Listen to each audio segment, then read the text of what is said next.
ഇന്നത്തെ നമ്മുടെ റെസിപ്പി ഒരു നൂഡിൽസിൻ്റെ ആണ് കേട്ടോ. അതിന് വേണ്ടിയിട്ട് മാഗിയുടെ കറി ഫ്ലേവറുള്ള 2 പാക്കറ്റ് ഞാനിവിടെ എടുത്തിട്ടുണ്ട്. അങ്ങനെ ഒരു പാത്രം വെച്ചിട്ട് അതിലേക്ക് ആവശ്യത്തിന് എണ്ണ ഒഴിച്ചിട്ട് സവാള വഴറ്റാൻ പോവാണ് കേട്ടോ. ഒരു സവാളയാണ് എടുത്തിട്ടുള്ളത്.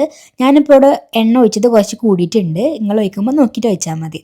അങ്ങനെ സവാള ഒന്ന് സോഫ്റ്റ് ആയി കഴിഞ്ഞാൽ 2 പച്ചമുളകും കൂടി കട്ട് ചെയ്തിട്ടിട്ട് കൊടുക്കുക. അങ്ങനെ ഇത് നല്ലോണം പാടിക്കൊഴിഞ്ഞ് വരണമെന്നൊന്നുമില്ല കേട്ടോ. ഒന്ന് സോഫ്റ്റായി കിട്ടിയാൽ മതി. പിന്നെ അതിലേക്ക് തന്നെ ഒരു തക്കാളിയും കൂടി ആഡ് ചെയ്തിട്ടുണ്ട്. ഈ വെള്ളം ഒഴിക്കുന്നതിന് മുന്നേ കുറച്ച് മുളകും പൊടിയും മഞ്ഞൾപ്പൊടിയും കൂടി ആഡ് ചെയ്തിട്ട് നന്നായി വഴറ്റിയതിന് ശേഷമാണ് കേട്ടോ വെള്ളം ഒഴിക്കേണ്ടത്. ഞാനിപ്പോൾ അത് മറന്നിട്ട് 2 കപ്പ് വെള്ളം ഒഴിച്ചപ്പോഴാണ് എനിക്ക് ഓർമ്മ വന്നത്. അപ്പോൾ ഞാനതാ കുറച്ച് മുളകും പൊടി മഞ്ഞൾപ്പൊടിയും കൂടി ആഡ് ചെയ്ത് കൊടുക്കുന്നുണ്ട്. അങ്ങനെ വെള്ളം തിളച്ച് വന്നാൽ അതിലേക്ക് നമ്മളിതാ മാഗിയുടെ പാക്കറ്റിലുള്ള 2 ബ്ലോക്ക് ഇട്ട് കൊടുക്കുകയാണ്. ഞാനിവിടെ ബ്ലോക്ക് പൊട്ടിക്കുന്നൊന്നുമില്ല കേട്ടോ, അങ്ങനെ തന്നെ വെച്ച് കൊടുക്കുകയാണ് കേട്ടോ. പിന്നെ അതൊന്ന് മൂടി വെച്ചിട്ട് ഒരു 4-5 മിനിറ്റ് വേവിക്കണം. നിങ്ങൾക്ക് വേണമെങ്കിൽ ബ്ലോക്ക് പൊട്ടിച്ചിട്ട് ഇട്ട് കൊടുക്കുക. പക്ഷേ ഇങ്ങനെ ഇട്ട് കഴിഞ്ഞാൽ നമുക്ക് ഫോർക്കൊക്കെ യൂസ് ചെയ്ത് കഴിക്കുമ്പോൾ നല്ല രസമാണ്. ഒരു നൂല് പോലെ ഇങ്ങനെ കിട്ടും. ഒരു 4-5 മിനിറ്റിന് ശേഷം നമ്മൾ ഇതവിടെ മൂടി വെച്ച് തുറന്നു കഴിഞ്ഞാൽ മാഗി ഒരു ഹാഫ് കുക്കായിട്ടുണ്ടാവും. അപ്പോൾ അതൊന്ന് ഇളക്കി കൊടുക്കുക.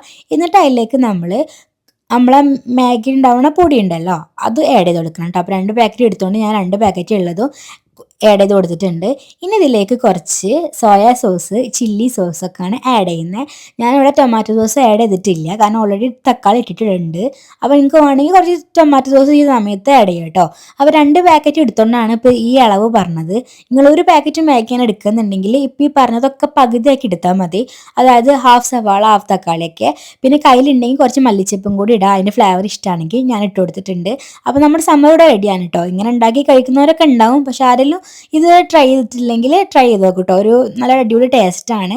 പിന്നെ ഇതിൻ്റെ കൂടെ ഒരു ബുൾസൈ ഉണ്ടെങ്കിൽ അടിപൊളി കോമ്പിനേഷനാണ്. ഞാനിപ്പോൾ വീഡിയോ എടുക്കാൻ നേരത്ത് എൻ്റെ ഫോർക്കൊന്നും കാണാം.